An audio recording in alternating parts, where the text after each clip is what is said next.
Hello teachers, ये है class 7th का 6 चैप्टर जो है त्रिभुज और उसके गुण, the triangle and it's property. सबसे पहले आपको यहाँ पे एक ट्रायंगल दिया गया है जिसका नाम है ABC। देखिए, हम इसे भुजा कोण शीर्ष छांट लेते हैं। त्रिभुज के 3 भाग होते हैं, या तो भुजा हो सकता है, या कोण हो सकता है, या शीर्ष हो सकता है। भुजा भुजा क्या है?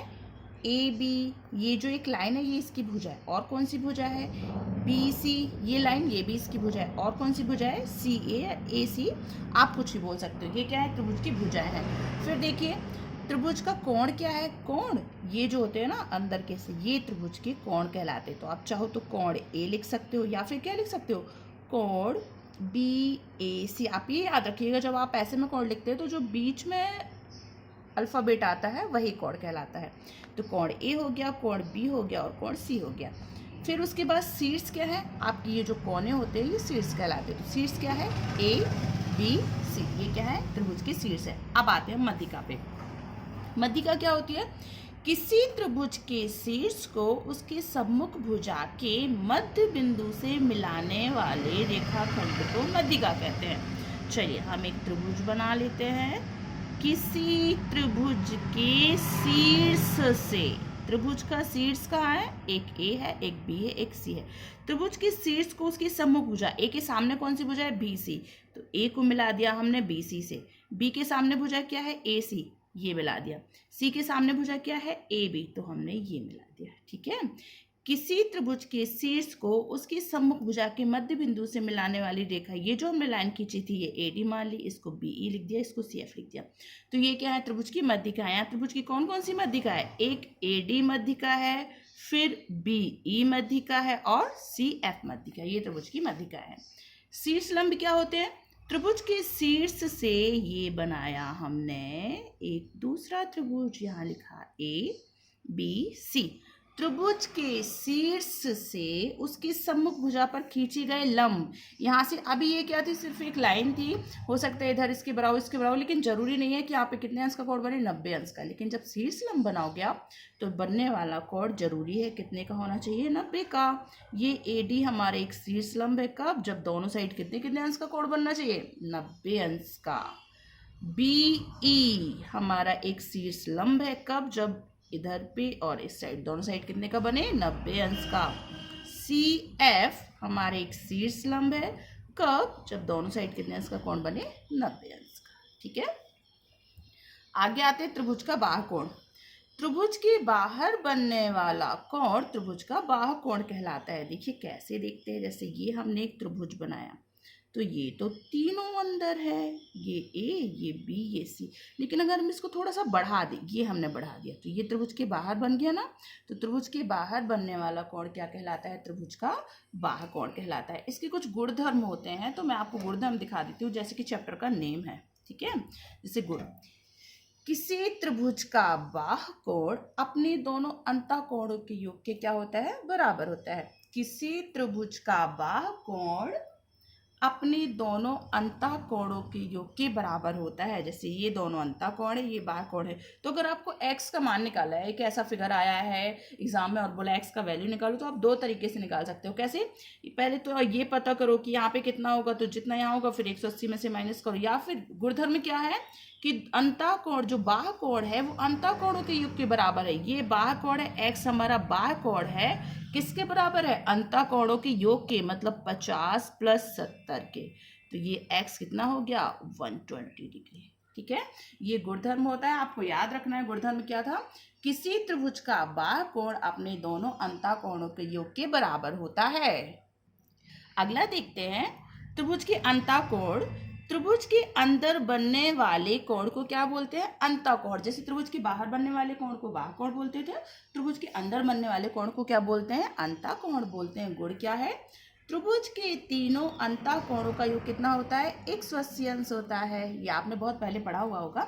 इसमें हम क्या करते हैं, किसी एंगल को फाइंड कर लेते हैं। जैसे यहाँ पे एंगल A 60 दिया है, एंगल B 50 दिया है, C का एंगल X दिया है और बोला है फाइंड द एंगल C। तो आप एंगल C या X कैसे निकाल सकते हो? तीनों को ऐड करके कितने से माइनस कर रहता है? 180 से। तो ये हम 60 50 को प्लस कर लेंगे और किससे माइनस कर देंगे? 180 से। क्यों? क्योंकि तीनों का टोटल कितना होता है? 180 होता है। दो का पता है, तीसरा निकालना है। तो आप ऐसे करके इसको सॉल्व कर सकते हो। तो 180 50 माइनस 6 और 50 कितना हो गया, 60 50 110। तो x का आंसर कितना हो गया, 180 में से 110 माइनस कर दिया तो बचा 70 डिग्री। ठीक है, चलिए अगला देखते हैं। किसी त्रिभुज की दो भुजाओं की मापों का अंतर तीसरी भुजा से कम होता है। ये भी गुरुद्वारा में आप याद रखिएगा, दो भुजाओं का जो अंतर है वो तीसरी भुजा से क्या है, कम है। अंतर कैसा है, कम है। वही दो भुजाओं का योग तीसरी भुजा से बड़ा है। देखिए अंतर क्या होता है, कम होता है, और योग क्या होता है, बड़ा होता है। किन्हीं दो भुजाओं की मापों का अंतर तीसरी भुजा से कम होता है। याद रखिएगा, दो भुजाओं की मापों का अंतर तीसरी भुजा से कम होता है, वहीं दो भुजाओं की मापों का योग तीसरी भुजा से बड़ा होता है। चलिए देखते हैं, जैसे लिखा है, क्या 10 सेंटीमीटर, 5 सेंटीमीटर, 4 सेंटीमीटर का कोई त्रिभुज संभव है। चलिए देखते हैं हम संभव होता है कि नहीं। कैसे फाइंड करेंगे, आप देख लेंगे। जैसे हमने यहाँ पे लिखा क्या, 10 क्या था यहाँ पे, देखिए त्रिभुज की दो भुजाओं का योग तीसरी भुजा से बड़ा होता है। आप चेक कर लीजिए, कोई भी दो भुजा ले लिए, इसको छोड़ देते, ये दो ले लेते। ठीक है, पहली भुजा ले ली, 5 + 4 कितनी ही, 5 4 9 हो गई। क्या लिखा था, दो भुजाओं का योग, दो भुजाओं का योग क्या है, 9। तीसरी भुजा से कैसा है, बड़ा होता है। तो ये तो यहीं पे गलत हो गया। लीजिए पहली बार में ही गलत हो गया, ये गलत हो गया। और देखते हैं, दूसरी भुजा ले लो, 5 और 10 ले लेते। 10 धन 5 बची कौन सी भुजा, बची हमारी 4। 10 5 कितना होता है, 15। बिल्कुल दो भुजाओं का योग तीसरी भुजा से बड़ा। ये इस बार सही हो रहा है, लेकिन एक बार गलत हो गया, मतलब आपका ऐसा त्रिभुज संभव नहीं हो सकता है। ठीक, अब देखिए अगला।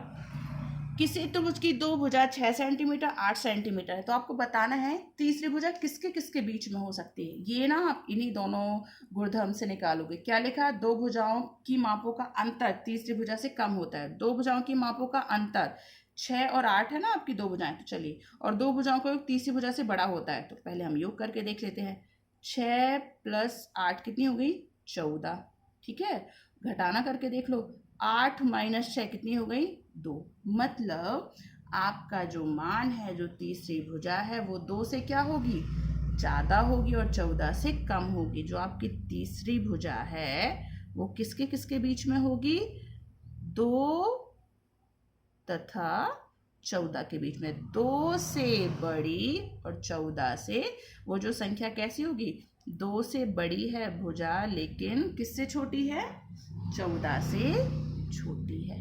ठीक है, आप ये याद रखिएगा। एक और गुणधर्म इसमें दिया है, जो कि कौन सा है, पाइथागोरस प्रमेय का है। पाइथागोरस प्रमेय क्या है, पाइथागोरस प्रमेय हमेशा समकोण त्रिभुज में ही लगती है, ये आपको पता होगा। किसी समकोण त्रिभुज में कर्ण का वर्ग अन्य दो भुजाओं के वर्गों के योग के बराबर होता है। कैसे लिखते हैं, कर्ण का वर्ग बराबर लंब का वर्ग प्लस आधार का वर्ग। ये गुणधर्म क्या है, अगर किसी त्रिभुज में कर्ण का वर्ग बराबर लंब के वर्ग प्लस आधार के वर्ग में, तो निश्चित है वह क्या होगा, एक समकोण त्रिभुज होगा।